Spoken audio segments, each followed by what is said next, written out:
Hello my dear students, welcome to my YouTube channel magnetic tutorial. जैसा कि आप लोगों ने पिछला वीडियो देखा होगा जो कि क्लास 9 का था।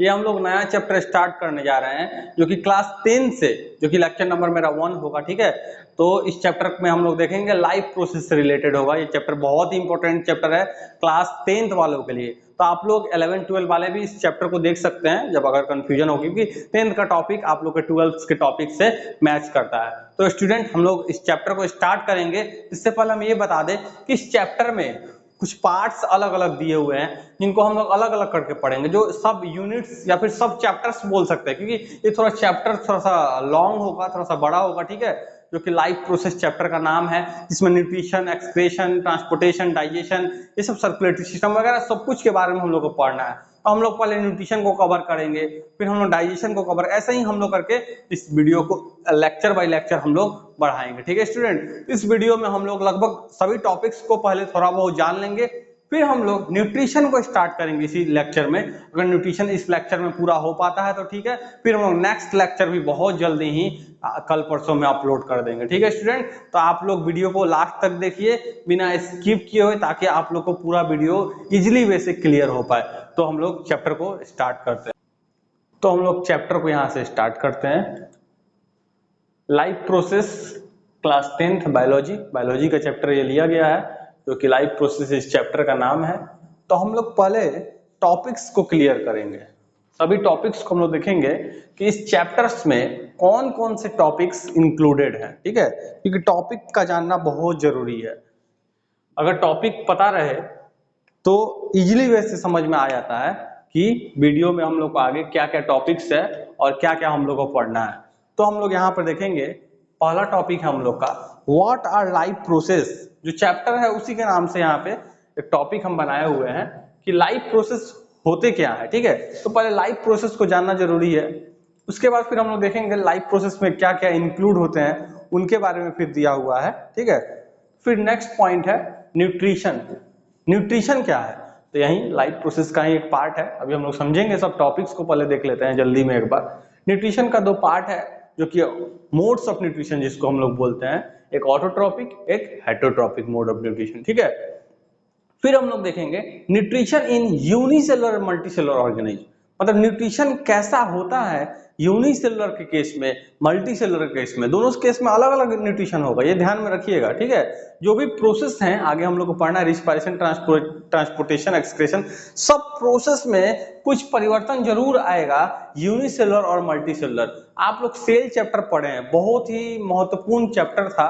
अगर नहीं पढ़े हैं तो मेरा फर्स्ट लेक्चर आप लोग जाके इसी चैनल पे देख सकते हैं। ठीक है, सेल चैप्टर क्लास 9 से रिलेटेड है। तो आप लोग देखे होंगे यूनिसेलुलर का मतलब होता है सिंगल सेल, तो सिंगल सेल में कैसा न्यूट्रिशन होता होगा, और मल्टी सेल मतलब एक सेल से ज्यादा, जिसमें हम लोग आते हैं जो यूकैरियोटिक होते हैं। ठीक है, जैसा कि हम लोग प्लांट हो गए, एनिमल्स हो गए, हायर फंजाई हम लोग बोल सकते हैं। ठीक है, तो फिर आगे टॉपिक हम लोग देखते हैं, ये सब टॉपिक हम लोग कवर करेंगे, सब टॉपिक्स को सेपरेटली पढ़ेंगे, एकदम वेल डिफाइन करके पढ़ेंगे। ठीक है, तो फोटोसाइंथेसिस का हम लोग यहाँ पे देखेंगे कि photosynthesis autotrophic mode of nutrition में आता है, इसका क्या रोल है ऑटोट्रॉपिक में। ठीक है, इस टॉपिक को भी हम लोग कवर करेंगे। फोटोसिंथेसिस आप लोग बहुत पहले से सुनते आ रहे हैं, 7th-8th क्लास से भी देखते आ रहे हैं, बट यहाँ पे फोटोसिंथेसिस जो होगा 9th-10th में जो हम लोग पढ़ते हैं, थोड़ा सा कुछ अंतर है, कुछ इसमें परिवर्तन है, जिसको हम लोग को जानना बहुत जरूरी है। ठीक है, तो स्टोमाटा क्या है, स्टोमाटा का क्या रोल है इस न्यूट्रिशन में। ठीक है, ऑटोट्रॉपिक मोड ऑफ न्यूट्रिशन में स्टोमाटा का क्या रोल है, क्योंकि हेटरोट्रॉपिक में तो इसका रोल नहीं है। फिर हम लोग देखेंगे डाइजेशन। देखिए, न्यूट्रिशन हुआ और फिर डाइजेशन का बात यहां से स्टार्ट हो रहा है कि प्लांट्स और एनिमल्स में डाइजेशन होते कैसे हैं, क्या प्रोसेस है डाइजेशन का, डाइजेशन में क्या क्या प्रोसेस इंक्लूड होते हैं, सभी चीज को हम लोग देखेंगे। फिर हम लोग नेक्स्ट पॉइंट यहाँ पे देखेंगे, नेक्स्ट पॉइंट है हम लोग का ह्यूमन डाइजेस्टिव सिस्टम। ठीक है, ह्यूमन डाइजेस्टिव सिस्टम के बारे में बताया जा रहा है कि ह्यूमन डाइजेस्टिव सिस्टम क्या होता है, कैसा होता है, ह्यूमन डाइजेशन कैसा होता है, प्लांट एनिमल का तो थोड़ा थोड़ा देखेंगे, फिर हम लोग ह्यूमन डाइजेस्टिव सिस्टम के बारे में हम लोग मेनली यहाँ पे इस टॉपिक को पढ़ेंगे। फिर है नेक्स्ट टॉपिक हम लोग का respiration in both plant and animal, plants और एनिमल्स दोनों में रिस्पायरेशन कैसे होता है। ठीक है, रिस्पायरेशन जो कि हम लोग इनहेलेशन, एक्सहेलेशन, सिंपली ऐसा नहीं बोलना है कि सांस लेना को हम लोग रिस्पायरेशन बोलते हैं, वो फिर गलत हो जाएगा। इनहेलेशन और एक्सहेलेशन दोनों मिला के रिस्पायरेशन होता है, बात समझ में आ रही है। तो हम लोग पढ़ेंगे, सब कुछ समझेंगे। ब्रीथ इन और ब्रीथ आउट, ध्यान में रखिए। अभी हम लोग आगे टॉपिक को बढ़ाते हैं। फिर देखिए रिस्पायरेटरी सिस्टम, हम लोग पढ़े हुए सभी सिस्टम के बारे में जानना जरूरी है, इसलिए क्योंकि हम लोग जानते हैं सेल, सेल के बाद सेल मिलके टिश्यू बना, टिश्यू के बाद टिश्यू मिलके ऑर्गन, ऑर्गन के बाद ऑर्गन सिस्टम, देन हम लोग का बॉडी। तो जो ऑर्गन सिस्टम है, बहुत सारा ऑर्गन सिस्टम मिलके हम लोग का बॉडी बनता है, जैसा कि digestive system, respiratory system, circulatory system, ठीक है। तो ये सभी सिस्टम को हम लोग पढ़ेंगे आराम से, ठीक है। सेलुलर रिस्पायरेशन क्या है? जो सेल में जो रिस्पायरेशन होता है उसको बोलते हैं सेलुलर रिस्पायरेशन। तो सेलुलर रिस्पायरेशन को भी हम लोग, इस टॉपिक को भी हम लोग यहाँ पे कवर करेंगे। फिर हम लोग डिफ्यूजन और ऑस्मोसिस, देखिए इतना सारा प्रोसेस जो हम लोग पढ़ रहे हैं, रिस्पायरेशन जो प्रोसेस पढ़ रहे हैं, इसमें हम लोग का प्रोसेस इंक्लूड है, जो कि हम लोग का रिस्पायरेशन में डिफ्यूजन है, जो हम लोग के लंग्स, हम लोग के लंग्स के अंदर अल्वियोली, अल्वियोली में जो चेंज आता है, किस चीज का, CO2 और O2 का जो एक्सचेंज होता है, exchanging of CO2 O2 is through diffusion itself, ठीक है। डिफ्यूजन के थ्रू होता है, वो हम लोग के रिस्पायरेशन का बात यहाँ पे किया जा रहा है। वैसा ही ऑस्मोसिस, हम लोग दोनों का चर्चा करेंगे अभी इसके बाद, ठीक है। ये टॉपिक हम अभी समझा रहे हैं। फिर आगे देखिए हम लोग क्या, फिर आगे लिखा transportation in plants and animal, इसको सर्कुलेशन भी बोलते हैं, सर्कुलेटरी सिस्टम में जो आता है, ट्रांसपोर्टेशन सिस्टम के अंडर आता है। ये ट्रांसपोर्टेशन क्या होता है प्लांट्स और एनिमल्स के बॉडी में, इसके बारे में भी हम लोग चर्चा करेंगे। फिर उसके बाद एक लास्ट हम लोग का एक्सक्रीशन, मतलब जब सब कुछ हो जाए बॉडी में, तो हम लोग का बॉडी से वेस्ट जो मटेरियल होता है उनका एक्सक्रीट करना, बॉडी से डिस्पोजल करना, रिमूव आउट करना, ये बहुत जरूरी है, क्योंकि ये बहुत खतरनाक होते हैं कभी कभी जो एक्सक्रीटिंग मटेरियल्स होते हैं, ठीक है। तो इनका बॉडी से डिस्पोज करना, वहीं हम लोग को ह्यूमन के बारे में और प्लांट्स के बारे में, मतलब वहीं ह्यूमन मतलब एनिमल, एनिमल से रिलेटेड, मतलब ह्यूमन को क्यों यहाँ पे हर जगह पे ह्यूमन रखा गया, यहाँ भी ह्यूमन डाइजेस्टिव सिस्टम, यहाँ भी ह्यूमन बीइंग में एक्सक्रीशन, ह्यूमन एक्सक्रीटरी सिस्टम, ये सब इसलिए क्योंकि ह्यूमन से रिलेटेड हम लोग ज्यादा पढ़ते हैं। 11-12 में आप लोग को बहुत सारे, जैसे काऊ का डाइजेस्टिव सिस्टम पढ़ने के लिए मिलेगा, बहुत सारा चीज का मिलेगा। हम लोग जब डाइवर्सिटी चैप्टर पढ़ेंगे, जो 9th क्लास में आप लोग डाइवर्सिटी चैप्टर पढ़े होंगे या नहीं पढ़े होंगे, तो हम उसका भी लेक्चर डालने वाले हैं, आप लोग उस लेक्चर को भी देख सकते हैं। तो ऐसे ही 11th क्लास में आप लोग को डाइवर्सिटी चैप्टर मिलेगा, वहां अलग अलग से मॉर्फोलॉजी उसके लास्ट में पढ़ाया जाता है, कॉकरोच का, तो वहां पे बताया जाएगा डाइजेशन कैसा होता है कॉकरोच में, फ्रॉग का बताया था। ऐसे ही बहुत सारा चीज मिलेगा, इंटरेस्टिंग है, आप लोग बस पढ़ते चलिए। वीडियो को हम लोग फिर आगे बढ़ाते हैं। ये टॉपिक्स रहा पूरा, जो टॉपिक्स हम लोग का पूरा इस चैप्टर में कवर करता है, सिर्फ इस लेक्चर में नहीं, जो नेक्स्ट लेक्चर आएगा उसमें भी ये टॉपिक्स कवर करेंगे। अभी हो सके तो हम लोग इधर का जितना टॉपिक्स है, या यहाँ तक स्टोमाटा या फोटोसिंथेसिस तक, हम लोग सभी टॉपिक्स को जल्दी जल्दी कवर करने का ट्राई करेंगे, ठीक है। तो आगे हम लोग देखते हैं। यहाँ पे पहला क्वेश्चन है, व्हाट आर लाइफ प्रोसेस, जो हम लोग का पहला वहां पे भी क्वेश्चन था, जो टॉपिक्स में हम इंक्लूड किए होते। लाइफ प्रोसेस होते क्या है, तो सिंपली हम लोग अगर समझेंगे लाइफ प्रोसेस के बारे में, जो प्रोसेस जो लाइफ को हेल्पफुल करता है, जो लाइफ को हेल्प करता है, ठीक है। जैसे हम, मेरा लाइफ चल रहा है, आप लोग का भी लाइफ चल रहा है, तो हम लोग के बॉडी में बहुत सारा प्रोसेस है, एक्सक्रीशन है, डाइजेशन है, ट्रांसपोर्टेशन है, इजेशन, इंजेशन, बहुत सारा चीज है, मेटाबॉलिक एक्टिविटी का होना, ग्रोथ होना, मूवमेंट होना, ये सभी प्रोसेस मिला के हम लोग का जो पूरा लाइफ को जो हैंडल कर रहा है, इसी को हम लोग बोलते हैं लाइफ प्रोसेस। तो देखिए हम लोग यहाँ पे समझेंगे इजीली वैसे, यहाँ पे न्यूट्रिशन है, रिप्रोडक्शन है, एक्सक्रीशन है, ग्रोथ है, मेटाबॉलिक एक्टिविटी हो जाएगा, मूवमेंट हो जाएगा, रिस्पायरेशन हो जाएगा, सेंसिटिविटी हो जाएगा, सेंसेशन भी बोल सकते हैं। ये सभी चीज फिगर में हम लोग समझाए। आगे हम लोग डिफिनीशन भी अभी हम लोग पढ़ने वाला है, तो आप लोग बस वीडियो को देखते चलिए। ये हम कुछ लिविंग और नॉन लिविंग के बारे में बताना चाहेंगे यहाँ पे, क्योंकि हम लिविंग नॉन लिविंग के बारे में इसलिए यहाँ पे इसलिए पढ़ेंगे क्योंकि हम लोग देखे हुए इस चैप्टर में जो लाइफ प्रोसेस है, तो ये लिविंग के बारे में ही पढ़ रहे हैं, लेकिन हम लोग को पता चलना चाहिए कैसे हम समझेंगे कि ये लिविंग है, क्योंकि एनसीईआरटी में 2-4 लाइन दिया हुआ था, हम उस चीज को यहाँ पे हम ला के आप लोग को बताना चाहते हैं। देखिए यहाँ पे ध्यान से, animals moves from place to place and show body movement like birds fly in the sky and the frog jumps into the pond। जैसा कि frog jump करता है pond में, ठीक है, fly करती है कौन, birds, हम लोग चलते हैं, एनिमल्स चलते हैं, तो पता चलता है कि हाँ मूवमेंट हो रहा है, तो ये लिविंग है। लिखा हुआ है प्लांट्स डू नॉट, ये हम रेड से इसलिए लिखे हैं ताकि पता चले आप लोगों को कि plants do not move, plants move नहीं करते हैं, सबको पता है ये बात। From place to place, place से प्लेस मूव नहीं करते हैं, ये अपने बॉडी पार्ट्स को मूव कराते हैं स्टूडेंट, ठीक है। यहाँ पे ध्यान रखिएगा एक चीज, बट दे आर लिविंग, ये मूव नहीं होते हैं बट फिर भी ये लिविंग होते हैं। ऐसा कहीं आपने नहीं सुना होगा प्लांट आज यहाँ पे है तो कल कहीं और होगा, ऐसा कभी नहीं होता है, बट फिर भी they are called living. Why? They can only move their body parts like stem, ठीक है। स्टेम को, लिप्स को कैसे लिप्स सड़ गल जाता है तो लिप्स नीचे आता है, ठीक है। आप लोग देखते होंगे लिप्स को फोल्ड होते हुए देखते होंगे, लिविंग है तभी तो हो रहा है। फिर उसका आगे देखिए, the leaves of touch me not plant, touch me not plant एक प्लांट का नाम दिया हुआ है, जिसको बोलता है वो प्लांट, मैंने ऐसा नाम रखा गया, उसका मेन बोटानिकल जो नेम है, बोटानिकल जूलॉजिकल दो तरह का नाम होता है, मैं आपको बताना चाहेंगे। जूलॉजिकल जो एनिमल से रिलेटेड नाम होगा, ठीक है। बोटानिकल नेम जो मिमोजा पुडिका, मैंजीफेरा इंडिका जो मैंगो को बोला जाता है, पैंथेरा टाइग्रिस जो टाइगर को बोला जाता है, वो जूलॉजिकल नेम हो गया, और ये हम लोग का बोटानिकल नेम पढ़ रहे हैं। तो मिमोजा पुडिका इसका नाम है, ये नाम ही में छुपा हुआ है टच मी नॉट, हमको टच मत करो, ये बोला जा रहा है इसके द्वारा, ठीक है। So movement by folding of their leaves, कैसा होता है ये प्लांट आप लोग देखे भी नहीं होंगे, इसका ऐसे हम लोग ऐसे लोकल नाम क्या है, छुई मुई इसको बोलते हैं, ठीक है, आप लोग देखे भी होंगे। So movement by folding of their leaves, वो अपने लीव्स को फोल्ड कर लेता है, कब, जब हम उसको टच करेंगे तब, ठीक है। आप लोग टच करके प्रैक्टिकली इसको देख भी सकते हैं।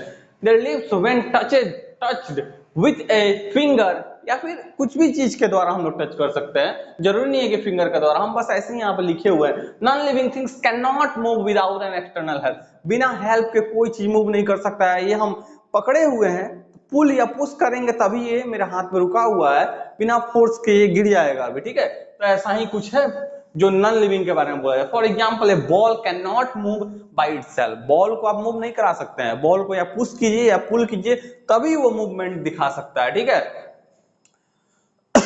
We have to move it by applying an external force. We know that all living things are made up of cell. The most important point is that जितने भी लिविंग थिंग्स हैं, जितने भी लिविंग थिंग्स यहाँ पे देखिए हम underline कर रहे हैं, जितने भी लिविंग थिंग्स हैं सब क्या है, सेल से बने हुए हैं स्टूडेंट, ठीक है। सब किस चीज से बने, सेल से। आप लोगों को पता होगा क्लास 9 में fundamental unit of life chapter में तो मोस्ट प्रीशियस चैप्टर था, उस चैप्टर को आप लोग पढ़े होंगे। एक लाइफ से रिलेटेड ये चैप्टर है, बहुत ही बेहतरीन चैप्टर है। सेल से हम लोग का पूरा बॉडी पार्ट बना हुआ, सबसे स्मॉलेस्ट यूनिट बोल सकते हैं, जैसे हम लोग एटम बोलते हैं, केमिस्ट्री में पढ़ते हैं, आप लोग पढ़े होंगे 9th क्लास में कि एटम स्मॉलेस्ट है, ठीक है। उसका भी डिस्कवरी हुआ आगे, उसको भी तोड़ा गया प्रोटॉन न्यूट्रॉन वगैरह में, ठीक है, इलेक्ट्रॉन में। तो वही चीज यहाँ पे सेल के बारे में बोली, जब ऑर्गेनिज्म की बात आती है लिविंग, तो वो सेल हो जाता है, वहां पे सेल सबसे छोटा पार्ट हो जाता है, ठीक है।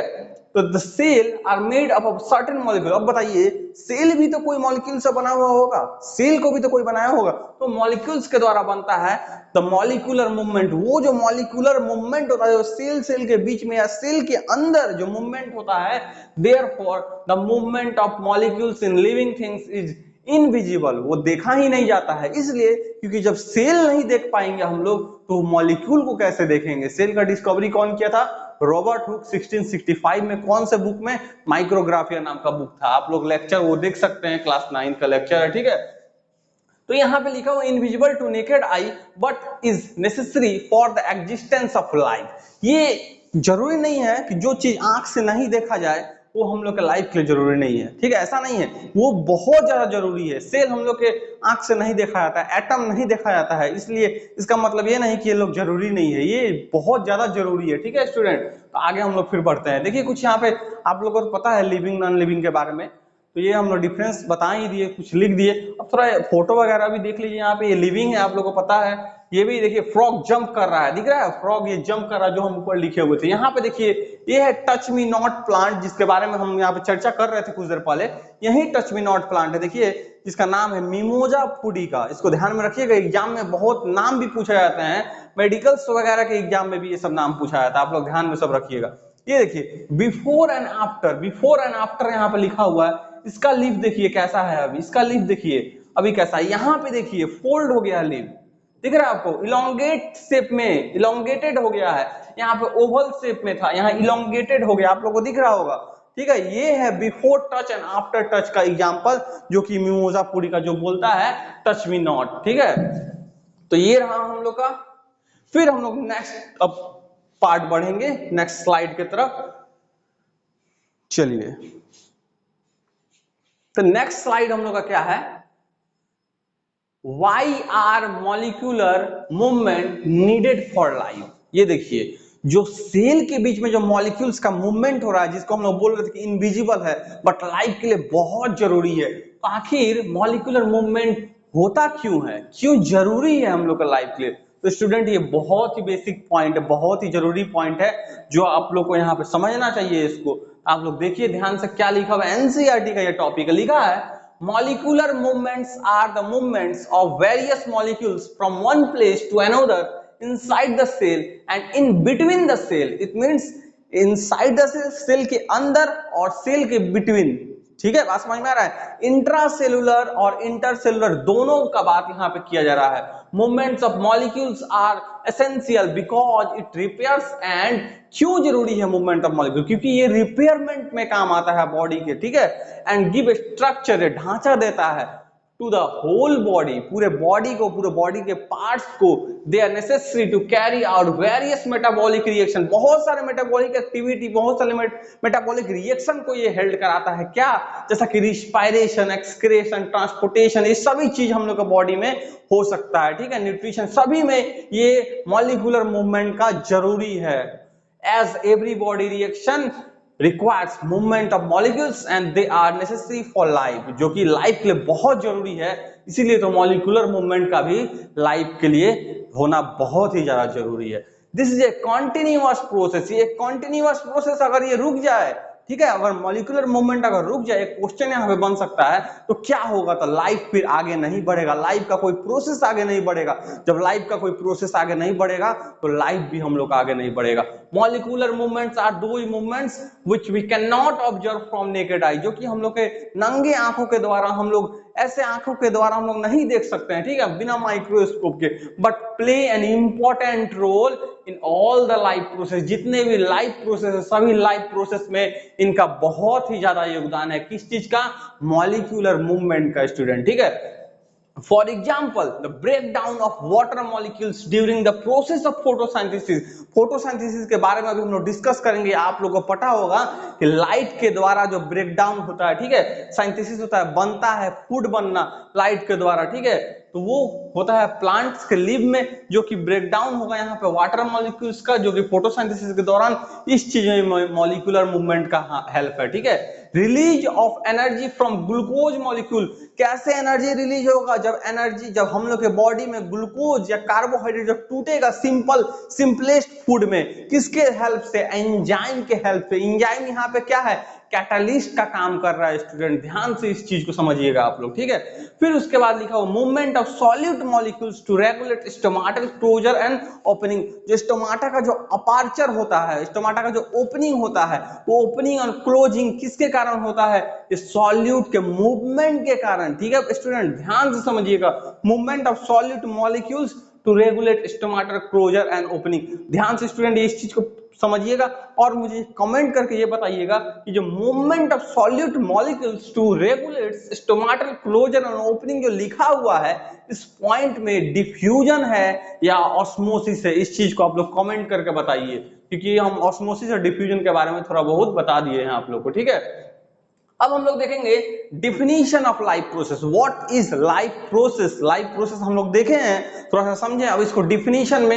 एक अपने से मैं साधारण डिफिनीशन यहाँ पे रखा हूँ, बहुत सारा डिफिनीशन आपको नेट पे मिल जाएगा या आप लोग को ये पता होगा, एनसीईआरटी में भी दिया हुआ। ये मेरा एक डिफिनीशन बनाया हुआ, इसको ध्यान से देखिए। Various function carried out by living beings, जो लिविंग बीइंग्स के द्वारा कुछ फंक्शन कैरी किए जाते हैं बॉडी के हेल्पफुल में। ठीक है, बॉडी को जो हेल्पफुल हो, हम लोग के बॉडी के लाइफ प्रोसेस को बढ़ाने के लिए, which are necessary to maintain. देखिए यहाँ पे ये पॉइंट देखिएगा, जो मेंटेन करता है and continue life is called life process.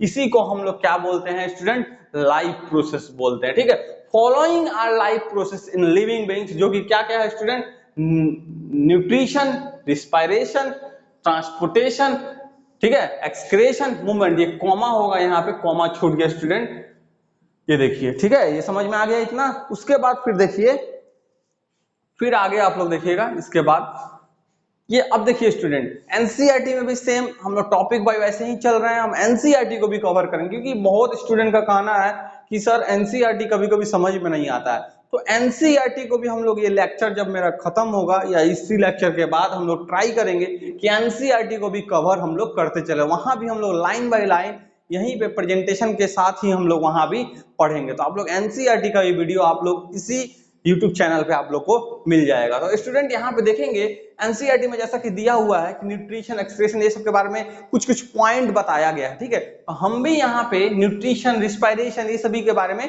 कुछ कुछ पॉइंट तैयार किए हैं। तो आप लोग यहाँ पे ध्यान से देखिएगा, न्यूट्रिशन, ये रिस्पायरेशन, फिर आगे भी एक्सक्रीशन मिलेगा आपको, ट्रांसपोर्टेशन मिलेगा, ठीक है। तो न्यूट्रिशन के बारे में देखिए, न्यूट्रिशन सबको पता है, बहुत ही आसान टॉपिक है। क्या लिखा हुआ है? Nutrition is the process by which an organism take food and utilise. देखिए यहाँ पे एक ऐसा प्रोसेस जहां पे ऑर्गेनिज्म फूड को क्या करता है, टेक करता है, फूड को इन करता है बॉडी में, ठीक है, and utilise it to get energy. उसको यूटिलाइज करता है, कंज्यूम करता है बॉडी में, क्यों? ताकि उसको एनर्जी मिले। वो एनर्जी से क्या करेगा? बॉडी का और जो लाइफ प्रोसेस है उसमें हेल्पफुल होगा, जैसा growth, repair, maintenance, metabolic activity, बहुत सारा प्रोसेस है स्टूडेंट, ठीक है। तो एनर्जी मिलता है फूड के होने से ही बॉडी में। ये जितने भी हम लोग लाइफ प्रोसेस देख रहे हैं सब एक दूसरे से कनेक्टेड है, सब एक दूसरे पर डिपेंडेंट है। ये नहीं कि एक प्रोसेस नहीं होगा तो काम चल जाएगा, सबका होना बहुत जरूरी है लाइफ में स्टूडेंट, ठीक है। फिर हम लोग रिस्पायरेशन में देखेंगे, यहाँ पे रिस्पायरेशन में क्या दिया हुआ है, ध्यान से स्टूडेंट समझेंगे। यहाँ पे it is A metabolic process, ये एक मेटाबॉलिक प्रोसेस है, जैसा कि हम लोग जानते हैं एनाबॉलिक एंड कैटाबॉलिक होता है, ठीक है। इसी मेटाबॉलिक प्रोसेस में that occurs in all organism, जो कि सभी ऑर्गेनिज्म में अकर होता है। It is a biochemical process that occurs within the cell of an organism, क्योंकि सेल के दो सेल से ज्यादा उनके बीच में होता है। In this process the energy ATP that is known as adenosine triphosphate, ये फुल फॉर्म बहुत बार पूछा जाता है स्टूडेंट, इसको ध्यान में रखिएगा। Is produced by the breakdown of glucose which is further used by cell to perform various function. जो कि यहाँ पे क्या दिया हुआ है, एटीपी बनता है कैसे? ग्लूकोज के टूटने से, मतलब फूड का ब्रेकडाउन हो रहा है, मतलब कॉम्प्लेक्स फूड को तोड़ा जा रहा है। किस चीज में? सिंपलेस्ट फूड में, by the use of, by the help of catalyst that is known as enzyme here, ठीक है स्टूडेंट। इस चीज को आप लोग ध्यान रखिएगा कि complex food are broken down, complex food are broken down into simplest one, ठीक है, by the help of catalyst that is enzyme student. वो क्या होगा? एंजाइम होगा स्टूडेंट, ठीक है। इस चीज को आप लोग ध्यान में रखिए। Complex food are break down into simplest one by the help of catalyst that is enzyme here, जो कि हम लोग को एनर्जी प्रोवाइड करता है टूटने के बाद, ठीक है स्टूडेंट। वो एनर्जी से हम लोग फर्दर एक्टिविटी, फर्दर परफॉर्म जो बॉडी में फंक्शन होगा उसको हम लोग इजीली परफॉर्म कर पाएंगे स्टूडेंट, ठीक है। यहां तक आप लोग को समझ में आ गया होगा। फिर हम लोग आगे देखेंगे, अब आगे क्या दिया हुआ है यहाँ पे स्टूडेंट देखेंगे। जो हम लोग डिफ्यूजन हम तब से बता रहे हैं, ठीक है। तो डिफ्यूजन और ऑस्मोसिस के बारे में हम लोग थोड़ा डिस्कस कर लेते हैं, ये बहुत जरूरी पॉइंट है। ऐसे डिफ्यूजन और ऑस्मोसिस क्लास 9 में ही पढ़ना है, तो आप लोग 9 में पढ़े भी होंगे। तो डिफ्यूजन यहाँ पे हम लोग थोड़ा सा शॉर्टकट में देखते हैं। देखिए स्टूडेंट, पहला चीज यहाँ पे हम एक कॉन्सेप्ट क्लियर कर दें कि डिफ्यूजन किसी भी स्टेट में हो सकता है, सॉलिड, लिक्विड और गैस। ऑस्मोसिस, जो ऑस्मोसिस है वो सिर्फ आपके किसमें होगा? वाटर में होगा, ठीक है। इसका एक ट्रिक है, देखिए स्टूडेंट, ये बहुत कंफ्यूजिंग है डिफ्यूजन ऑस्मोसिस। कभी कभी लगता है कि ऑस्मोसिस वाटर में है, किस में है, डिफ्यूजन किस में है, तो ये कंफ्यूजन नहीं होना है। हम ये स्लाइड पूरा बता के आपको एक ट्रिक बताएंगे। देखिए student, the new movement, net movement sorry, of particles from a higher concentration, देखिए हायर कंसंट्रेशन से लोअर कंसंट्रेशन की तरफ, ये देखिए इधर हायर है, बहुत ज्यादा है, इधर कम है, इधर है ही नहीं तो कम है, इधर से इधर सब फ्लो कर रहा है, हायर टू लोअर, ठीक है, ये ध्यान में रखिएगा। हायर से लोअर जो मूवमेंट हो रहा है, नेट मूवमेंट होना चाहिए स्टूडेंट, नेट मूवमेंट, ये भी ध्यान में रखना है, ठीक है। उसी को हम लोग क्या बोलते हैं? Diffusion. Due to random movement of particles. ये ऐसा क्यों होता है, क्यों मूव करता है? क्योंकि रैंडम मूवमेंट होता है पार्टिकल्स में स्टूडेंट।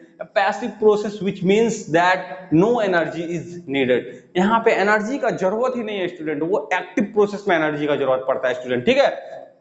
तो हम लोग तीन तरह का यहाँ पे ट्रांसपोर्ट सिस्टम पढ़ते हैं, आप लोग 9th में पढ़े होंगे। एक पैसिव, एक एक्टिव और एक बल्क ट्रांसपोर्ट सिस्टम। तो पैसिव के अंडर में हम लोग पढ़ते हैं डिफ्यूजन और ऑस्मोसिस को हम यहाँ पे लिख देते हैं पैसिव। पैसिव के अंडर में हम लोग पढ़ते हैं डिफ्यूजन और ऑस्मोसिस, ठीक है स्टूडेंट। पैसिव के अंडर में हम लोग पढ़ते हैं डिफ्यूजन और ऑस्मोसिस को, इस चीज को ध्यान में रखिएगा। हम लोग आगे देखेंगे यहाँ पे the process by which a substance, solid, liquid or gas uniformly spread into another substance by random movement of particles from a region of higher concentration to a region of lower concentration with the help of change in kinetic energy। kinetic energy के change होने के कारण ये higher to lower की तरफ बढ़ता है। क्या? पार्टिकल्स। क्या? पार्टिकल्स किस चीज में? सॉलिड, लिक्विड और गैस में स्टूडेंट, ठीक है। इस चीज को ध्यान में रखिएगा। ये हो गया आपका diffusion. Same, exactly same osmosis भी होगा, लेकिन वो लिक्विड, सिर्फ लिक्विड में होगा स्टूडेंट, ठीक है। दिस डिफ्यूजन, देखिए ये जो ऑस्मोसिस है डिफ्यूजन का ही पार्ट है। हम लोग बोल सकते हैं as a part of diffusion the osmosis, ठीक है, ऐसे भी बोल सकते हैं। डिफ्यूजन ऑफ वाटर और solvent through a semi permeable membrane from a solution. देखिए यहाँ पे स्टूडेंट, यहाँ पे सॉल्यूट का बात किया गया, यहाँ पे सॉल्यूशन बोला जा रहा है। सॉल्यूशन ऑफ लोअर कंसंट्रेशन, ये सॉल्यूशन का बात आ जा रहा है स्टूडेंट, यहाँ पे सॉल्यूट नहीं। अगर सॉल्यूट बोलते तो यहाँ पे फिर वही चीज लिखते जो यहाँ पे लिखे हैं, ठीक है। Higher concentration of solute to lower concentration. अगर सॉल्यूशन बोलेंगे तो जस्ट यहाँ पे हम लोग का ऑपोजिट हो जाएगा स्टूडेंट। बात समझ में आ रहा है कि नहीं आपको? तो फिर यहाँ पे हम लोग ये समझ लिए हायर कंसंट्रेशन ऑफ सॉल्यूट तो इज कॉल्ड ऑस्मोसिस। अब हम बता रहे थे कि एक ट्रिक है जिसको याद कर सकते हैं। कैसे? देखिए ऑस्मोसिस में, सॉरी, ऑस्मोसिस में O आ रहा है, O, और H2O में भी O आता है। तो H2O का मतलब वाटर, O से O मैच कर रहा है, तो समझ लेना ऑस्मोसिस सिर्फ किसमें होगा स्टूडेंट? सिर्फ वाटर में होगा। ऑस्मोसिस के अलावा जो डिफ्यूजन बच रहा है इसको याद रख लेना है, ये सब में होगा। बात समझ में आ गया स्टूडेंट? तो यही मेरा एक छोटा सा ट्रिक था जो आप लोग को हेल्पफुल कर सकता है, ठीक है। तो हम लोग फिर नेक्स्ट स्लाइड की तरफ हम लोग बढ़ते हैं। पूरा वीडियो को आप लोग देखिए बिना स्किप किए हुए, ये बहुत ही ज्यादा बेनिफिशियल होगा आपके लिए, और आगे जो वीडियोस आएंगे उनको भी आप लोग देखते रहिए ऐसे ही, ठीक है। तो फिर हम लोग आगे नेक्स्ट टॉपिक की तरफ बढ़ते हैं। लिखा हुआ हम लोग का ट्रांसपोर्टेशन। ट्रांसपोर्टेशन टॉपिक देखेंगे। सब टॉपिक थोड़ा थोड़ा आसान ही है, ऐसा नहीं कि बहुत ज्यादा हार्ड है, बस टॉपिक थोड़ा बड़ा है, इस चीज को हम लोग ध्यान में रखते हैं, ठीक है। तो हम लोग अभी ये सब छोटा छोटा पॉइंट को पढ़ रहे हैं, फिर हम लोग लाइन बाय लाइन न्यूट्रिशन पहले खत्म करेंगे, फिर उसके बाद हम लोग excretion, sorry, transportation, respiration, excretion, ऐसे ही करके हम लोग पढ़ते चलेंगे। तो देखिए स्टूडेंट, यहाँ पे ट्रांसपोर्टेशन के बारे में हम लोग को दिया हुआ है। फर्स्ट पॉइंट लिखा है सिंगल सेल ऑर्गेनिज्म, मतलब unicellular organism utilise their general body surface for obtaining nutrition and removal of waste to contact of entire body surface within the environment। सबसे बहुत अच्छा पॉइंट यहाँ पे दिया हुआ है, बताया गया कि यूनिसेलुलर जो स्टूडेंट ऑर्गेनिज्म होता है, यूनिसेलुलर, ठीक है, अमीबा, पैरामीशियम, यूग्लेना, ये सब, ये ऑर्गेनिज्म क्या करता है? अपने बॉडी पार्ट्स को ही, बॉडी पार्ट से ही एक्सक्रीशन भी कर लेते हैं, न्यूट्रिशन भी, मतलब जो भी आदान प्रदान करना होगा बॉडी के सरफेस से ही वो इजीली वे से कर लेते हैं स्टूडेंट। क्यों? क्योंकि इनका बॉडी पार्ट बहुत छोटा होता है, ये पूरा कांटेक्ट में होता है एनवायरमेंट के। देखिए नेक्स्ट पॉइंट यहाँ पे लिखा हुआ होगा, अभी आगे आएगा।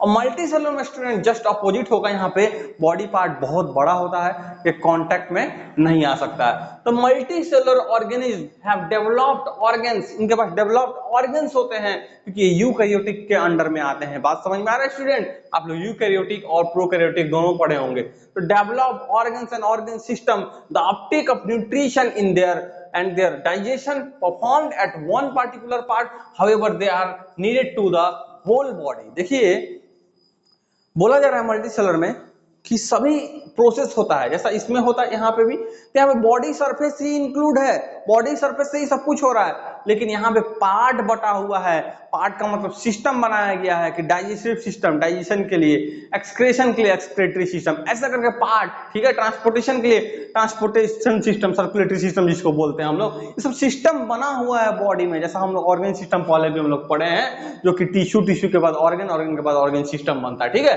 तो यहाँ पे स्टूडेंट फिर हम लोग देखेंगे the system which carries food, oxygen, carbon dioxide etcetera from one part. देखिए बॉडी में फूड का मूवमेंट होना, ऑक्सीजन बहुत जरूरी है, फूड ऑक्सीजन का मूवमेंट होना, कार्बन डाइऑक्साइड CO2 का मूवमेंट होना, एक्सचेंज होता है कि नहीं, CO2 O2 का एक्सचेंज होता है अल्वियोली में हम लोग के लंग्स में, ठीक है। तो डिफ्यूजन वहां पे जो प्रोसेस होता है from one part of body to the other part is called transport system और circulatory system। दोनों एक ही चीज है, कंफ्यूजन नहीं होना है, ट्रांसपोर्ट सिस्टम और सर्कुलेटरी सिस्टम क्या है, एक ही चीज है, ठीक है। फिर उसके बाद हम लोग देखेंगे यहाँ पे एक्सक्रीशन, जो कि हम लोग का लास्ट टॉपिक होगा इस चैप्टर का। फिर इसके बाद हम लोग टॉपिक्स को सब चैप्टर समझ के हम लोग सब चैप्टर ही उसको बोलेंगे, ठीक है, क्योंकि बहुत बड़ा बड़ा टॉपिक है।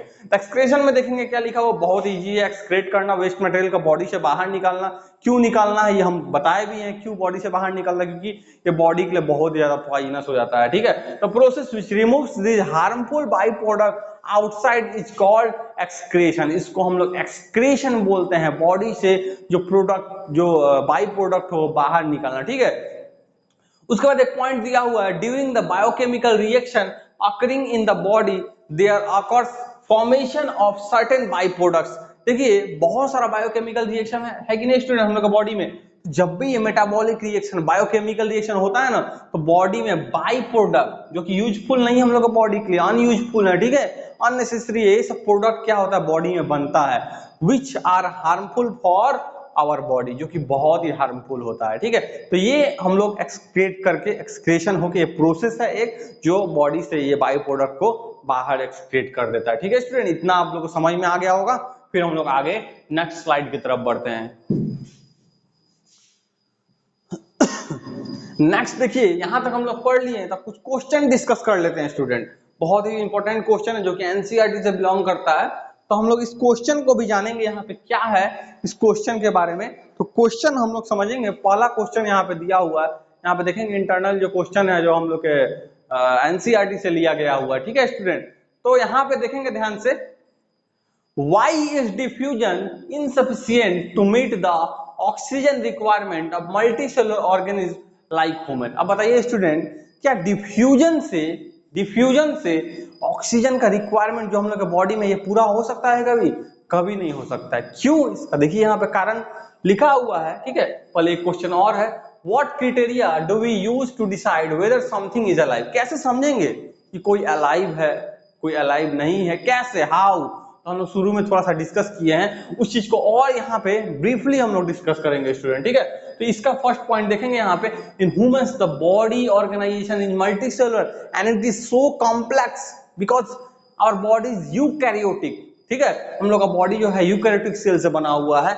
यहाँ पे देखेंगे स्टूडेंट क्या लिखा हुआ है, फिर living cells are not in direct contact, जो कि डायरेक्ट कॉन्टैक्ट में नहीं है, किसके, एनवायरमेंट के, because they are generally covered by a dead cell, जो कि डेड सेल से कवर्ड किया हुआ है। तो डेड सेल से डिफ्यूजन तो होगा नहीं स्टूडेंट, तो डिफ्यूजन से हम लोग का ऑक्सीजन का रिक्वायरमेंट पूरा नहीं हो सकता। आगे और भी पॉइंट है, air containing intracellular spaces are also absent, so cube diffusion. Cube मतलब डिफ्यूजन होगा लेकिन क्यूब नहीं होगा, जल्दी नहीं होगा। क्यों? क्योंकि जो एयर कंटेन करता है सेल के बीच में, वो भी यहाँ पे एब्सेंट है। बात समझ में आ रही है स्टूडेंट? फिर उसके बाद देखेंगे हम लोग यहाँ पे, cell to cell diffusion is very slow, बहुत ही स्लो है सेल से सेल में डिफ्यूजन। क्योंकि ऐसे ही हम लोग समझेंगे, डिफ्यूजन और जो ऑस्मोसिस होता है स्लो प्रोसेस होता है, क्योंकि पैसिव के अंडर में आता है। यहाँ पे एनर्जी का रिक्वायरमेंट नहीं होता है स्टूडेंट। एक्टिव अगर रहता तो समझते, एक्टिव में एनर्जी का रिक्वायरमेंट होता है, तो वहां पे फास्ट प्रोसेस होता है। जस्ट ये पैसिव का पार्ट है डिफ्यूजन, यहाँ पे स्लो प्रोसेस होगा, एनर्जी का रिक्वायरमेंट नहीं होगा स्टूडेंट, ठीक है। Very slow process and if it take place in humans then passage of oxygen in whole body will take about year. सालों साल लग जाएंगे उतना ऑक्सीजन बॉडी में आने के लिए। उतना दिन कौन जी पाएगा, ठीक है, उतना दिन तो कोई रुक नहीं पाएगा। Diffusion is insufficient to deliver oxygen all parts of the body multicellular organism like human. ये एक हमारा क्वेश्चन था जो एनसीईआरटी का, जिसको हम लोग को डिस्कस करना था, यहाँ पे कर दिए। फिर स्टूडेंट हम लोग यहाँ पे देखेंगे सेकंड साइड में, ठीक है, यहाँ पे लिखा हुआ है the main criterion that is used to decide whether something is alive. कैसे समझेंगे इस मूवमेंट? हम शुरू में ही वीडियो के बताए थे कि मूवमेंट एक सबसे यूजफुल या बोल सकते हैं सबसे कॉमन चीज है जिसको हम इजीली समझ सकते हैं, बट ये प्लांट में नहीं होता था। How we can say that plants are alive? कैसे बोल सकते हैं प्लांट्स अलाइव है? तो हम लोग देखे मिमोजा फूडी का कि कैसे होता है, स्टीम पार्ट्स को, लीव्स को प्लांट मूवमेंट कराता है कि नहीं। तो यहाँ पे देखेंगे आगे और पॉइंट लिखा हुआ, मूवमेंट्स में be of different types like locomotion, running और वॉकिंग लोकोमोशन के अंडर में आता है, ठीक है। तो इसके बाद स्टूडेंट लिखा हुआ है मूवमेंट, मूविंग बॉडी पार्ट्स का मूवमेंट होना, ये भी मूवमेंट के अंडर में आता है, लोकोमोशन के अंडर में आता है। ब्रीदिंग मूवमेंट्स भी होता है, ठीक है, ब्रीथ करना। ग्रोथ जो हम लोग हो रहे हैं, मूवमेंट एक तरह का स्टूडेंट, हम लोग इसको मूवमेंट बोल सकते हैं। एंड मूवमेंट ऑफ मॉलिक्यूल सबसे इंपॉर्टेंट, जो कि सेल में होता है, जो कि लाइफ प्रोसेस के लिए बहुत ज्यादा इंपॉर्टेंट है, इनविजिबल है बट इंपॉर्टेंट बहुत ज्यादा है, ठीक है। इन वेरियस मेटाबॉलिक रिएक्शन, जो कि मेटाबॉलिक रिएक्शन जो हम लोग पढ़ रहे हैं इतना सारा, जैसे एक्रीशन, डाइजेशन, ठीक है, ट्रांसपोर्टेशन, रिस्पायरेशन, सभी मेटाबॉलिक रिएक्शन में आता है। थर्ड पॉइंट देखेंगे, besides movements other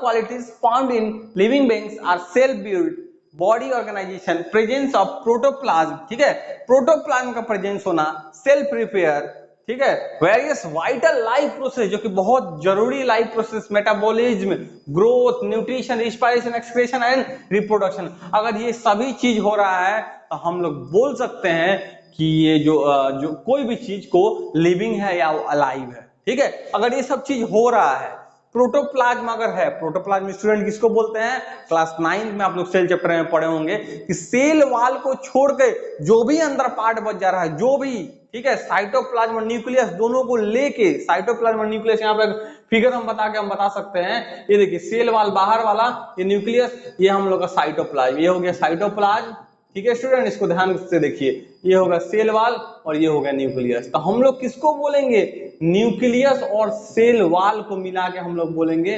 protoplasm student, इसको बोलेंगे प्रोटोप्लाज्म, ठीक है। सेल वाल को छोड़ के न्यूक्लियस और साइटोप्लाज्म, इस दोनों को मिला के, ठीक है स्टूडेंट, इस चीज को आप लोग क्लियर कर लीजिए। तो ये हमारा 2 क्वेश्चन था, इसके आगे भी 1-2 और क्वेश्चन है, उसको भी हम लोग यहाँ पे डिस्कस करेंगे। अच्छा, एक और पॉइंट यहाँ पे है, all living organism have a definite life span and particular life है। सभी ऑर्गेनिज्म के पास एक डिफिनिट लाइफ स्पैन है, फिक्स है, ठीक है। पार्टिकुलर लाइफ साइकिल एक होता है, स्टेज आता है बॉडी में, जो कि हम लोग आगे पढ़ेंगे। किसी का लाइफ स्पैन बहुत ज्यादा होता है, किसी का कम होता है, ठीक है स्टूडेंट। और यहाँ पे देखेंगे लाइफ साइकिल, किसी में कुछ अलग लाइफ साइकिल होता है, किसी का लाइफ साइकिल बहुत कम होता है, ठीक है, कम पड़ जाता है। ये सब हम लोग टॉपिक आगे हम लोग सीनियर क्लास में भी हम लोग को डिस्कस करने का मौका मिलेगा स्टूडेंट। फिर हम लोग देखेंगे आगे नेक्स्ट हम लोग का 2 क्वेश्चन और है, इसको भी हम लोग देख लेते हैं जल्दी में, क्योंकि एनसीईआरटी का क्वेश्चन जल्दी समझ में नहीं आता है, तो स्टूडेंट लोग अराइज करते हैं, ठीक है। तो यहाँ पे आप लोग ध्यान से समझ सकते हैं।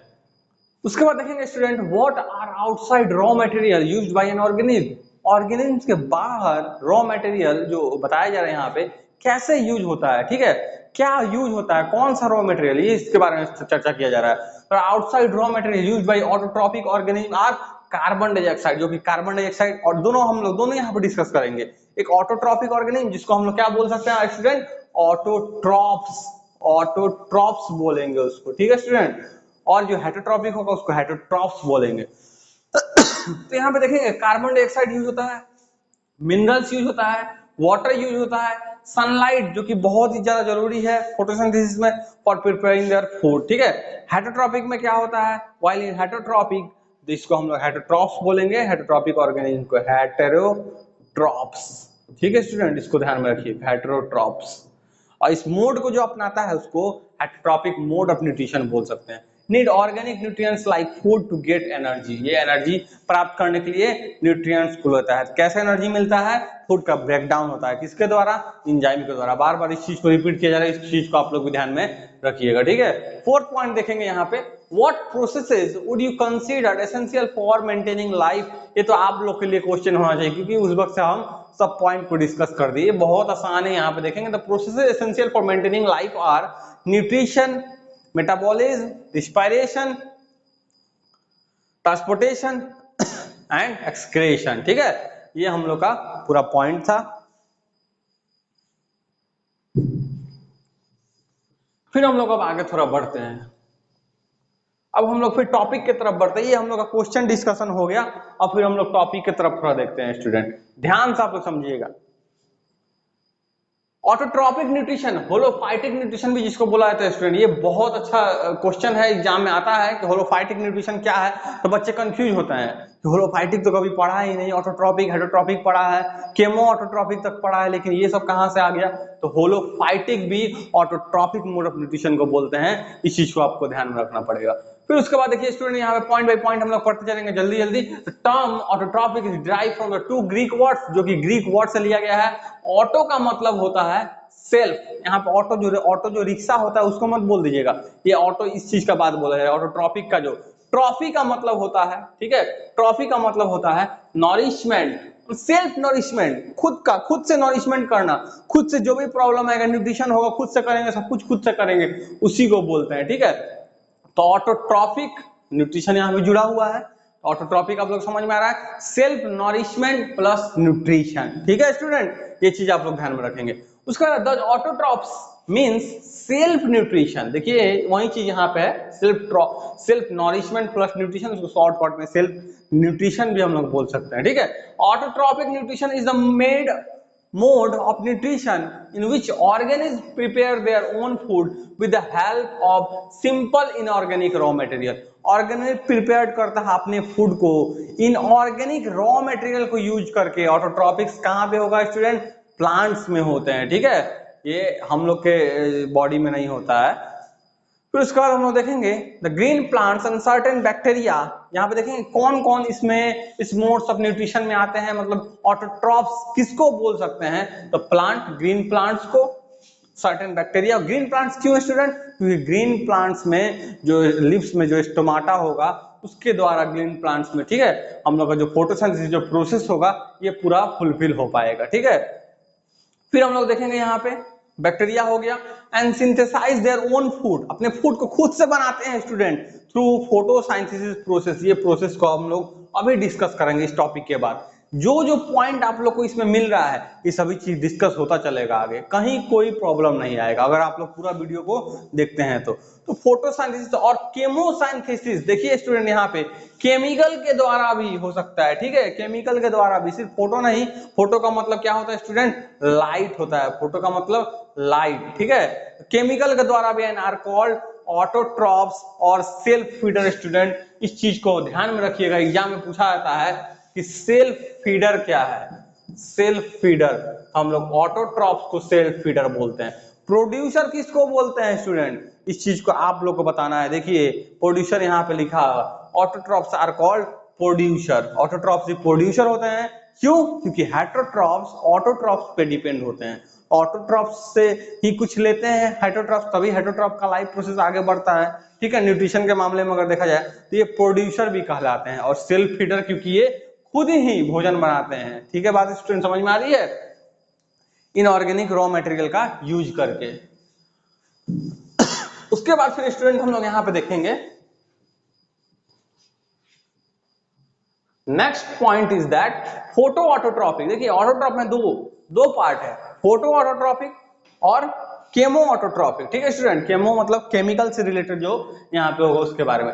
तो फोटो ऑटोट्रॉपिक में स्टूडेंट जल्दी जल्दी एक बार हम लोग देख लेते हैं। All green plants certain protist, कुछ प्रोटिस्टा जो हम लोग पढ़ना था आप लोग को, आप लोग पढ़े होंगे प्रोटोजोआ क्लास में, ठीक है। Some bacteria can trap solar energy, कुछ बैक्टीरिया है जो ट्रैप कर सकते हैं सोलर एनर्जी को, ठीक है, सोलर रेडिएशन को, and use it for synthesising, जिस चीज को यूज करते हैं क्यों?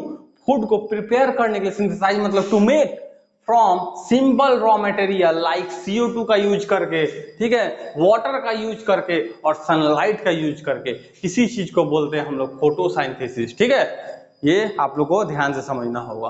तो स्टूडेंट आप यहाँ पे बताएंगे हमको कि केमिकल एनर्जी किस चीज में बदल रहा है, केमिकल एनर्जी बदल रहा है कि नहीं, पहले ये बताइए, केमिकल एनर्जी बदल रहा है कि नहीं, या फिजिकल कि कौन सा एनर्जी यहाँ पे किस चीज में ट्रांसपोर्ट, किस चीज में बदल रहा है, इस चीज को आप लोग को पता करके कमेंट में बताइए।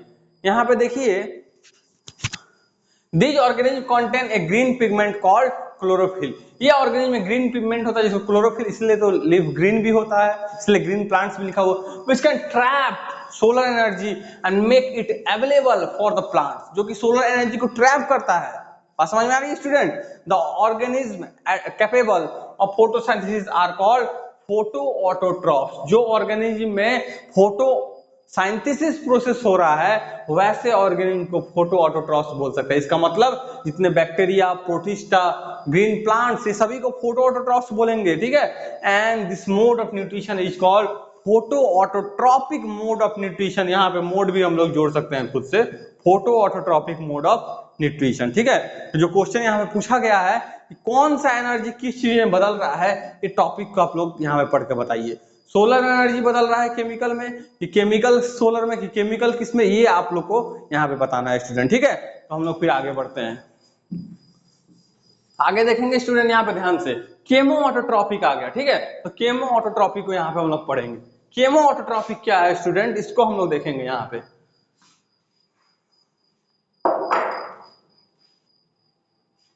सम बैक्टीरिया लाइक हाइड्रोजन बैक्टीरिया, जिसको हाइड्रोजनोमोनास बोलते हैं स्टूडेंट। ठीक है, आप लोग पहली बार नाम सुन रहे होंगे, लेकिन ये सब आप लोग याद रखना पड़ेगा।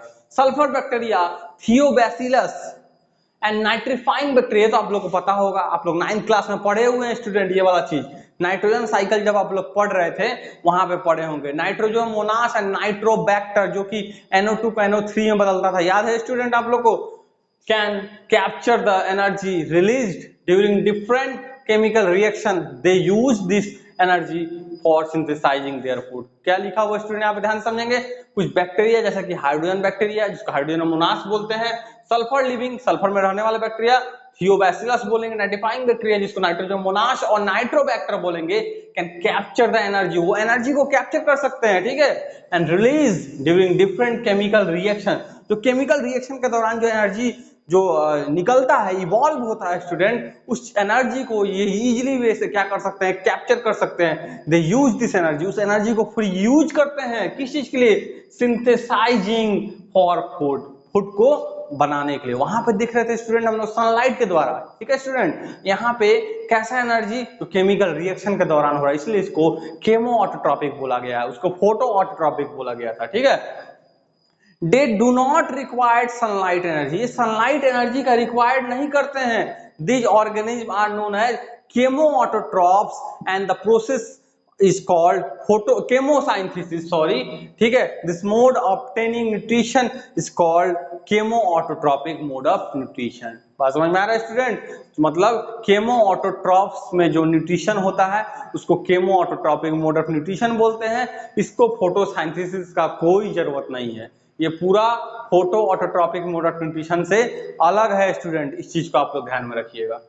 उसके बाद स्टूडेंट यहाँ पे आप लोग देखेंगे ध्यान से, nutrition in green plant that is known as photosynthesis. ठीक है, फोटोसिंथेसिस है क्या, इसके बारे में स्टूडेंट, फोटोसिंथेसिस के बारे में यहाँ पे डिस्कस किया गया है। इसमें लिखा हुआ है photosynthesis, the process by which green plants and certain other organisms transform. ठीक है, लाइट, देखिए ये जो क्वेश्चन हम पूछे हुए उसका आंसर तो हम इसमें लिखे ही हुए हैं, तो आप लोग तो बता ही दीजिएगा। ठीक है, तो लाइट एनर्जी चेंज हो रहा है स्टूडेंट, केमिकल, यही चीज हम आप लोग से जानना चाहते थे कि कौन सा एनर्जी चेंज हो रहा था, फिजिकल था, लाइट था, केमिकल था, सोलर था, क्या था, कौन सा किसमें चेंज हो रहा था। यहाँ पे लिखा हुआ है लाइट एनर्जी चेंज होगा किसमें स्टूडेंट, केमिकल एनर्जी में। ठीक है, during photosynthesis in green plants light energy is captured, किसके द्वारा कैप्चर हो रहा है स्टूडेंट, अभी हम लोग कुछ देर पहले पढ़े, क्लोरोफिल के द्वारा। ठीक है स्टूडेंट, उसके बाद देखेंगे convert water, carbon dioxide and minerals, कुछ मिनरल्स भी होते हैं, इनटू ऑक्सीजन एंड एनर्जी, जो कि ऑक्सीजन और एनर्जी रिच ऑर्गेनिक कंपाउंड बनाते हैं in the presence of chlorophyll. Chlorophyll होने का बहुत ही जरूरी है।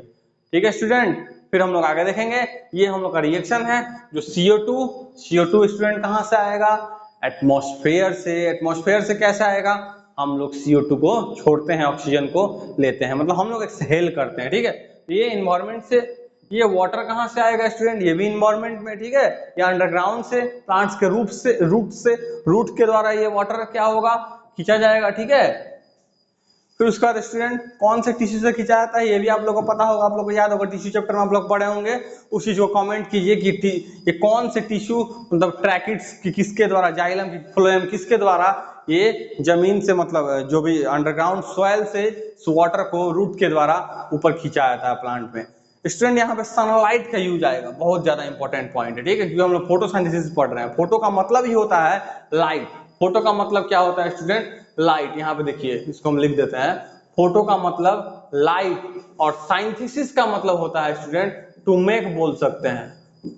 ठीक है, सनलाइट। यहाँ पे क्या है, क्लोरोफिल बहुत इंपॉर्टेंट पार्ट है। सनलाइट मिल भी जाएगा, क्लोरोफिल नहीं हो तो फिर कोई फायदा नहीं, क्योंकि क्लोरोफिल ही क्या करता है, सनलाइट को ट्रैप करता है स्टूडेंट। ठीक है, ये ग्रीन कलर का पिगमेंट है जो लीफ में पाया जाता है प्लांट के। उसके बाद है स्टूडेंट, क्या क्या बनेगा, CO2 12H2O C6H12O6, क्या बन जाएगा स्टूडेंट, ग्लूकोज बन जाएगा, ग्लूकोज। ठीक है स्टूडेंट, ये फूड है, सिंपलेस्ट फॉर्म है कार्बोहाइड्रेट का। H2O भी निकलेगा फिर यहाँ पे, और O2 भी बनेगा स्टूडेंट। ठीक है, तो आप लोग यहाँ पे बताएंगे ये जो प्रोसेस हो रहा है CO2 का C6H12O6 ग्लूकोज में चेंज होने का, ये ऑक्सीडेशन है कि रिडक्शन है, इस चीज को आप लोग कमेंट करके बताइए कि CO2 जो यहाँ पे चेंज हो रहा है फोटोसिंथेसिस के दौरान, ये ऑक्सीडेशन है कि रिडक्शन है स्टूडेंट। ठीक है, फिर हम लोग आगे बढ़ते हैं थोड़ा, ये हम लोग का लास्ट टॉपिक ही है, इसको थोड़ा जल्दी में हम लोग कवर कर लेते हैं क्योंकि वीडियो कुछ लंबा ही ज्यादा बन रहा है। ठीक है, फिर हम लोग नेक्स्ट लेक्चर में फिर आगे का टॉपिक्स को क्लियर करेंगे, और एनसीईआरटी को भी हम लोग मेन पार्ट यहाँ पे समझ के एनसीईआरटी को भी लाइन बाय लाइन हम लोग पढ़ेंगे। ठीक है, तो फिर हम लोग इस टॉपिक को देखते हैं, major step that involve in photosynthesis. कौन सा मेजर स्टेप है, ये एग्जाम में आता है स्टूडेंट, इस चीज को आप लोग ध्यान में रखिएगा कि कौन से स्टेप्स हैं जो फोटोसिंथेसिस में यूज होते हैं। ठीक है, मेजर स्टेप क्या है, बहुत सारा स्टेप है, लेकिन हम लोग को मेजर पढ़ना है absorption of solar energy light, जो कि लाइट एनर्जी है, बाय क्लोरोफिल। ये एक इंपॉर्टेंट स्टेप पहला फोटोसिंथेसिस का। सेकंड है conversion of solar energy to chemical energy, ये अभी हम लोग स्टूडेंट देखे हुए हैं। कन्वर्ट होगा किस चीज का, सोलर एनर्जी का, किस चीज में, केमिकल एनर्जी में, जो हम क्वेश्चन एनालाइज किए हुए थे। एंड स्प्लिटिंग, टूटेगा क्या, breakdown of water, photolysis of water student, इस चीज को भी हम लोग आगे अभी पढ़ेंगे, अभी नहीं, जब नया लेक्चर आएगा तब। फोटोलाइसिस ऑफ वाटर, ये फोटोलाइसिस आप लोगों को समझ में आ रहा होगा, फोटो का मतलब लाइट और लाइसिस मतलब ब्रेक डाउन, मतलब लाइट के द्वारा ब्रेक डाउन हो रहा है किस चीज का, वाटर का मॉलिक्यूल्स का। ठीक है स्टूडेंट, इनटू हाइड्रोजन, हाइड्रोजन और ऑक्सीजन के आयन में टूट जाता है स्टूडेंट। हम लोग आगे पढ़ेंगे, फिर नेक्स्ट पॉइंट देखेंगे, reduction of CO2 into glucose. देखिए जो क्वेश्चन पूछ रहे हैं सभी चीज का आंसर हम बता भी दे रहे हैं। ठीक है स्टूडेंट, तो CO2 जो हम लोग रिएक्शन में जो देखे हुए थे कि कार्बन डाइऑक्साइड वाटर के साथ रिएक्ट करके सनलाइट और क्लोरोफिल के प्रेजेंस में जो रिएक्शन जो हो रहा था वो CO2 ग्लूकोज में बदल रहा था, वाटर में बदल रहा था। ठीक है स्टूडेंट, वहां पे हम लोग देख रहे थे कि CO2 जो ग्लूकोज में बदल रहा है वो रिडक्शन हो रहा है। ठीक है स्टूडेंट, वहां पे ऑक्सीजन 2 था, इधर ऑक्सीजन हम लोग देखे थे कि ऑक्सीजन हम लोग का कितना है, C6H12O6, O6 है। ठीक है student, and other organic food, और दूसरे ऑर्गेनिक फूड में भी बदलता है। ठीक है, फिर हम लोग यहाँ पे वही थोड़ा सा फिगर हम बताए हुए हैं कि लाइट एनर्जी आ रहा है। ठीक है, ये प्लांट है, रूट वाटर को ले रहा है, मिनरल्स को भी ले रहा है इधर साइड से। ठीक है, यहाँ पे ऑक्सीजन निकल रहा है, कार्बन डाइऑक्साइड यहाँ पे जा रहा है। ठीक है स्टूडेंट, कार्बन डाइऑक्साइड आ रहा है, ऑक्सीजन बन के जा रहा है, लाइट एनर्जी यहाँ पे सनलाइट है जो कि ग्रीन लीफ आप लोग को दिख रहा होगा, तो क्लोरोफिल के द्वारा ट्रैप किया जा रहा है। ठीक है, एक फिगर और है, आप इसको भी ध्यान से देख लीजिए, लाइट एनर्जी यहाँ से आ रहा है, एनर्जी लिखा हुआ है, कार्बन डाइऑक्साइड भी जा रहा है, ठीक है स्टूडेंट, कार्बन डाइऑक्साइड भी, और इधर जो प्रोसेस होने के बाद वाटर भी जा रहा है, तीनों चीज मिलने के बाद इधर ऑक्सीजन, ग्लूकोज और वाटर भी इवापोरेट करता है स्टूडेंट, जिसको ट्रांसपीरेशन बोलते हैं। ट्रांसपीरेशन भी हम लोग पढ़ेंगे अलग तरह का, ठीक है स्टूडेंट, वहां भी गटेशन एक पार्ट पढ़ते हैं, उस चीज सभी चीज को हम लोग बताया जाएगा, पूरा ब्रीफली हम लोग समझेंगे। तो वीडियो को यहीं पे एंड करते हैं, क्योंकि 1 आवर से ज्यादा का ये वीडियो बन गया है। तो आप लोग पूरा वीडियो को अच्छे से देखिए, फिर कमेंट करके बताइए कि कहीं कोई प्रॉब्लम आप लोग का आए तो कमेंट सेक्शन में लिखिए, तो हम उसका जल्दी ही रिप्लाई आप लोग को देंगे। थैंक यू स्टूडेंट, फिर हम लोग नेक्स्ट क्लास में, नेक्स्ट लेक्चर में हम लोग फिर मिलते हैं। Thank you.